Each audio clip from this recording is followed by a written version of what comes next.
ആടെ കൈസ് വീടിൻ്റെ മുറ്റത്ത് 2-3 ചെടി കൊണ്ട് നട്ടായിരുന്നു. ഒന്ന് ടെറഗാന ചെറിയും മറ്റേത് പവഴുമല്ലിയാന്ന് പറഞ്ഞു കൊണ്ട് നട്ട ഈ പൂച്ചെടി.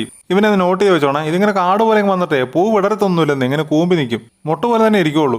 പിന്നെ ഈ ടെറഗാന ചെറി താനേ കാപ്പിക്കുരു വെട്ടി പള്ള കളഞ്ഞാക്കാന്ന് വിചാരിച്ചുകൊണ്ടിരിക്കുമായിരുന്നു. അപ്പം നോക്കിയപ്പോഴാണ് കഴിഞ്ഞ ദിവസം നമ്മുടെ ജനലിലേക്ക് 3-4 കുരുവികൾ വന്നില്ലേ. പവഴുമല്ലിയാന്ന് പറഞ്ഞ് ഞാൻ നട്ടേക്കുന്നത് ചെരിയുന്നതാണ് കേട്ടോ.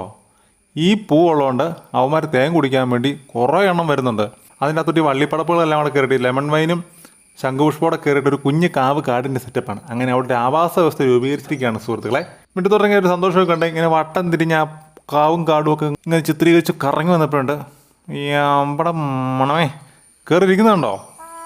കാരണത്ത് കയറി ഇരിക്കുമോ? എന്തിനാ കുരുവിയെ പിടിക്കാൻ?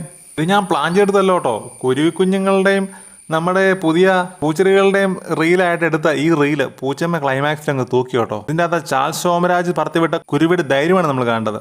പൂച്ചയുടെ തലയുടെ മുകളിൽ നിന്ന് വന്നിട്ടാണ് തേൻ കുടിച്ചിട്ട്